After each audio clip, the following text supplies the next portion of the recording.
आप लोग? सबसे पहले इस स्वागत का बहुत बहुत धन्यवाद। आपने सचमुच में मोहब्बत की दुकान खोल दी है।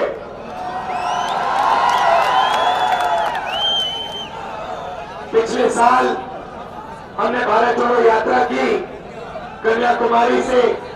शांत हो जाए, मेरे लिए आसान हो जाएगा। जरा शांत हो जाए, माइक इतना अच्छा नहीं है। तो पिछले साल भारत जोड़ो यात्रा की 4000 किलोमीटर चले और लोगों को जोड़ने का काम किया। नफरत का माहौल बीजेपी ने बना रखा है तो उसके खिलाफ लड़े और बहुत कुछ सीखने को मिला। काफी लोगों ने कहा कि देखिए आपने कन्याकुमारी से कश्मीर तक तो यात्रा कर दी, मगर मणिपुर से महाराष्ट्र भी जाना चाहिए। और हमने सोचा ठीक है, दूसरी यात्रा करते हैं मणिपुर से महाराष्ट्र और मध्य प्रदेश से तो निकलना ही पड़ता है। आप देश के सेंटर में हो तो इसलिए मैं आज आपके सामने यहाँ भारत जोड़ो यात्रा में खड़ा हूं। इसमें हमने न्याय शब्द जोड़ दिया। भैया अगर आप शांत होंगे तो मैं बोल पाऊंगा, अगर शांत नहीं होंगे तो मैं बोल नहीं पाऊंगा। तो इसमें हमने न्याय शब्द जोड़ दिया। न्याय क्यों? क्योंकि 2-3 अलग तरीके के अन्याय हिंदुस्तान पर हो रहे हैं। सबसे पहले आर्थिक अन्याय। आपका नाम क्या है? राजेश बरावा जी, ओबीसी सेल। आप जानते हो हिंदुस्तान में पिछड़े लोग कितने हैं? मैं बताता हूं आपको। 50% पिछड़े वर्ग के लोग हैं, ठीक है? 8% आदिवासी है, 15% दलित है। कितना हुआ? 50 और 15, 15 और 8, 73, 73 हुआ। अब मैं आपसे पूछना चाहता हूं, 73% लोगों में से हिंदुस्तान की बड़ी कंपनियों के मालिक कितने? एक भी नहीं है, एक भी नहीं है। 2% छोड़ो, एक भी नहीं है। मीडिया में कितने 73% के मालिक? एक भी नहीं है। हिंदुस्तान के सबसे बड़े ब्यूरोक्रेट की लिस्ट निकालो, उसमें कितने? एक भी नहीं है। प्राइवेट कॉलेजेस के मालिक की लिस्ट निकालो, एक भी नहीं है। यूनिवर्सिटी की लिस्ट निकालो, एक भी नहीं है। प्राइवेट अस्पतालों की लिस्ट निकालो, एक भी नहीं है। आप हो कहां? 73% है कहां? मैं बताता हूं। मजदूरों की लिस्ट निकालो, उसमें 73% मिलेगा। मनरेगा की लिस्ट निकालो, उसमें 73% मिलेगा। गरीबों की लिस्ट निकालो, उसमें 73% मिलेगा। मगर अगर आप हिंदुस्तान के सबसे अमीर लोगों की लिस्ट निकालोगे, उसमें आपको एक पिछड़ा नहीं मिलेगा, एक दलित नहीं मिलेगा, एक आदिवासी नहीं मिलेगा। इसलिए हमने सामाजिक न्याय की बात उठाई है। हम चाहते हैं कि सबसे पहले हिंदुस्तान के हर नागरिक को पता लग जाए पिछड़े वर्ग के कितने लोग हैं और उनके हाथ में कितना धन है। दलित कितने हैं, उनके हाथ में कितना धन है। आदिवासी कितने हैं, उनके हाथ में कितना धन है। सबसे पहले हिंदुस्तान का एक्सरे कराना है। एक्सरे कब होता है? जब हाथ टूटता है एक्सरे होता है। सही बात, सही बात। वैसे ही जाति जनगणना हिंदुस्तान का एक्सरे है। बात समझे? सबको पता लग जाएगा कि हिंदुस्तान का धन, हिंदुस्तान की संस्थाएं, हिंदुस्तान के इंस्टीट्यूशंस के तुम्हें किसके लोगों के हाथ में है और हिंदुस्तान के 73% के पास क्या है। नरेंद्र मोदी जी भाषण में कहते हैं भारत माता की जय, कहते हैं ना। ये भारत माता है कौन?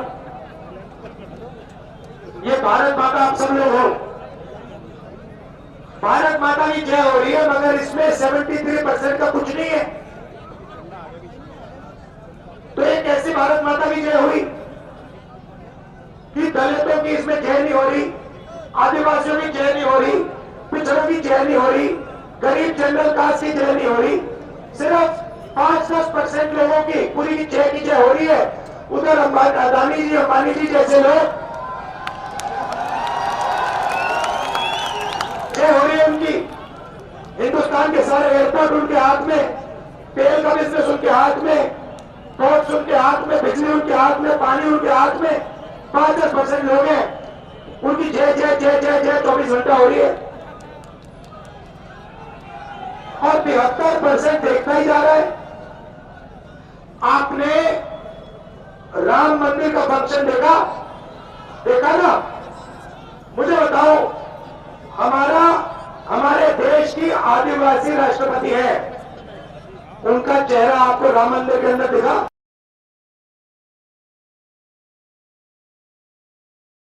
उन्होंने क्या गलती की? राष्ट्रपति हैं, उनका चेहरा राम मंदिर की इनॉग्रेशन में क्यों नहीं दिखा? आपने राम मंदिर की इनॉग्रेशन में किसी दलित का चेहरा देखा? किसी आदिवासी का देखा? किसी गरीब किसान का देखा? किसी मजदूर का देखा? अदानी का देखा? अंबानी का देखा? बॉलीवुड के सारे एक्टर्स का देखा? क्रिकेटर्स का देखा? तो 73% ने क्या गलती की भाई? ये कैसा राम राज है? इसमें 2-3% लोग अरबपति बनते जा रहे हैं। हिंदुस्तान के सबसे अमीर लोग, दुनिया में सबसे अमीर लोग में है, और 73% का यहां कुछ हो ही नहीं रहा है। इसलिए हम आर्थिक न्याय की बात कर रहे हैं।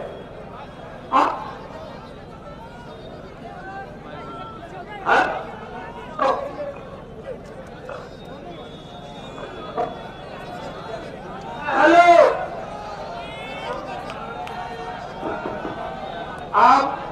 आप देखो, मैं अब आपका सुनिए। हेलो, अब मैं आपका टेस्ट लेना चाहता हूं। टेस्ट लेने को तैयार हो आप लोग? चलो बताओ, नरेंद्र मोदी जी ने हिंदुस्तान के 100 सबसे बड़ा अरबपतियों का, भैया ब्रेक लगा दो, गिरा दोगे। हिंदुस्तान के सबसे बड़े अरबपतियों का कितना कर्जा माफ किया है? नंबर बताओ, नंबर बताओ। फेल हो गए सबके सब। मैं बताता हूं। सुनो, 16 लाख करोड़ रुपया, मतलब मनरेगा का 24 साल का पैसा नरेंद्र मोदी जी ने 100 लोगों का कर्जा माफ करके दिया है। दूसरा सवाल, नरेंद्र मोदी ने हिंदुस्तान के किसानों का कितना कर्जा माफ किया है? ये टेस्ट आप पास कर गए। दूसरा वाला, पहला टेस्ट फेल हो गया, दूसरा टेस्ट पास हो गया, 50% मार्क मिले आपको। 100 लोगों को 16 लाख करोड़ रुपए माफ किए, और लाखों करोड़ों लोगों का 1 रुपया माफ नहीं किया। अच्छा मुझे बताओ, यहां पे इस भीड़ में अग्निवीर योजना किसको अच्छी है?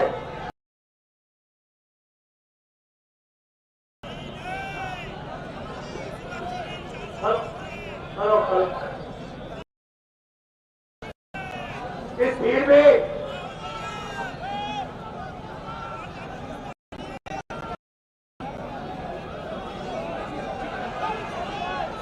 में अग्निवीर योजना किसको अच्छी लगती है? कोई एक यहाँ पे युवा है जिसको अग्निवीर योजना अच्छी लगती है? ये योजना पता है किसको अच्छी लगी है?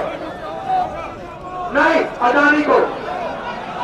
अदानी को, क्योंकि जो पैसा आपकी ट्रेनिंग में जाता था, जो पैसा आपकी पेंशन में जाता था, जो पैसा आपकी कैंटीन में जाता था, वो अब अदानी जी के बैंक अकाउंट में जाने वाला है। अग्निवीर भी कर दिया, पब्लिक सेक्टर को प्राइवेटाइज करते जा रहे हैं, कुछ ही समय में रेलवे को प्राइवेटाइज कर देंगे। आपके सारे के सारे रास्ते बंद हो रहे हैं और 2% लोगों के सारे रास्ते सपने पूरे हो रहे हैं। इसीलिए हम चाहते हैं कि इस देश में आर्थिक न्याय हो, सामाजिक न्याय हो, किसानों के साथ न्याय हो और युवाओं के साथ न्याय हो। आपने हमारी बात सुनी, इतने प्यार से बात सुनी, इसके लिए दिल से आपका धन्यवाद करना चाहता हूँ। बहुत बहुत धन्यवाद। न्याय का हक मिलने तक।